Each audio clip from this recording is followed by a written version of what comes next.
دوستو، پیارے نبی محمد صلی اللہ علیہ وسلم کی عادت تھی کہ صبح کی نماز پڑھ کر جائے نماز پر ہی سورج نکلنے تک بیٹھے رہتے۔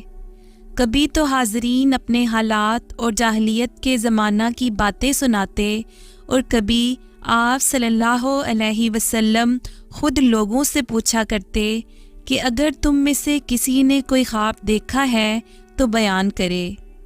اس پر اگر کسی نے کوئی خواب دیکھا ہوتا تو وہ آپ صلی اللہ علیہ وسلم کو سناتا اور آپ صلی اللہ علیہ وسلم اس خواب کی تعبیر فرماتے۔ ایک دن آپ صلی اللہ علیہ وسلم نے اسی طرح پوچھا۔ صحابہ کرام رضی اللہ تعالیٰ عنہم نے عرض کیا کہ آج ہم نے کوئی خواب نہیں دیکھا۔ آپ صلی اللہ علیہ وسلم نے فرمایا، آج میں نے ایک عجیب خواب دیکھا ہے۔ صحابہ نے پوچھا، آپ نے کیا خواب دیکھا ہے؟ آپ صلی اللہ علیہ وسلم نے فرمایا کہ میں نے خواب دیکھا کہ میرے پاس دو آدمی آئے اور مجھے ایک جگہ لے گئے۔ وہاں میں نے دیکھا کہ ایک شخص بیٹھا ہے اور دوسرا کھڑا ہے۔ جو کھڑا ہے اس کے ہاتھ میں لوہے کی ایک سیخ ہے۔ وہ اس سیخ کو بیٹھے ہوئے آدمی کے جبڑے میں اس زور سے گھسیٹتا ہے کہ اس کی گدی تک پہنچ جاتی ہے، پھر نکال کر دوسرے جبڑے کی طرف یہی عمل کرتا ہے اور برابر اسی طرح عذاب دیے جاتا ہے۔ میں نے پوچھا، یہ کیا ہے؟ تو ان دونوں نے بیان کیا کہ یہ ایسا شخص ہے جو جھوٹی باتیں مشہور کیا کرتا تھا اور ہوتے ہوتے اس کی باتیں دنیا بھر میں مشہور ہو جاتی تھیں اور یہ اس شخص کی سزا ہے۔ پھر ہم آگے چلے تو دیکھا کہ ایک شخص چت لیٹا ہے اور ایک دوسرا آدمی اس کے سرہانے پتھر لیے کھڑا ہے اور زور سے اس کے سر پر پتھر مارتا ہے۔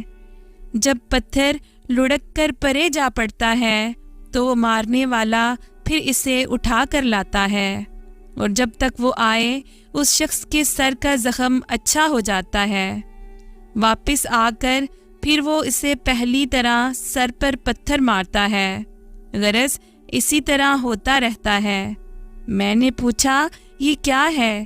تو میرے ساتھیوں نے کہا، یہ وہ شخص ہے جسے اللہ تعالیٰ نے قرآن کا علم دیا تھا، مگر یہ نہ رات کو قرآن پڑھتا اور نہ دن کو اس پر عمل کرتا تھا۔ اب اس کو برابر یہی سزا ملتی رہے گی۔ پھر ہم آگے چلے تو ایک غار دیکھا جس کا منہ تنگ تھا مگر اندر اس کے بہت جگہ تھی۔ اس میں آگ جل رہی تھی اور اس آگ میں ننگے مرد اور ننگی عورتیں جل رہی تھیں۔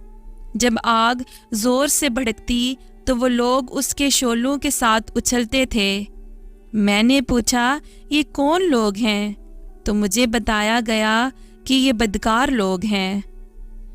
پھر ہم آگے چلے تو دیکھا کہ ایک خون کی نہر ہے جس کے بیچ میں ایک آدمی کھڑا ہے اور ایک آدمی اس کے کنارے پر کھڑا ہے۔ کنارے والے آدمی کے پاس بہت سے پتھر رکھے ہیں۔ جب اندر والا آدمی باہر نکلنا چاہتا تو باہر والا پتھر کھینچ کر اس کے منہ پر مارتا، جس سے وہ پھر بیچ میں جا پڑتا۔ میں نے پوچھا، یہ کیا ہے؟ جواب ملا کہ یہ سود کھانے والا شخص ہے۔ پھر ہم آگے گئے تو ایک نہایت سرسبز باغ میں پہنچے۔ اس میں ایک بڑی باری درخت تھا اور اس درخت کی جڑ میں ایک بزرگ بیٹھے تھے۔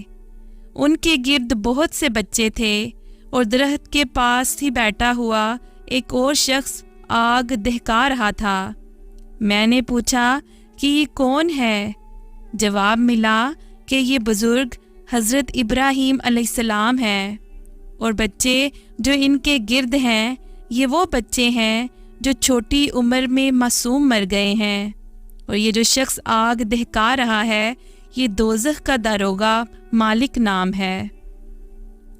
پھر میرے دونوں رفیق مجھے اس درخت پر چڑھا لے گئے۔ اوپر جا کر میں نے ایک گھر دیکھا۔ وہ مجھے اندر لے گئے۔ وہاں بہت سے جوان مرد اور عورتیں اور بچے تھے۔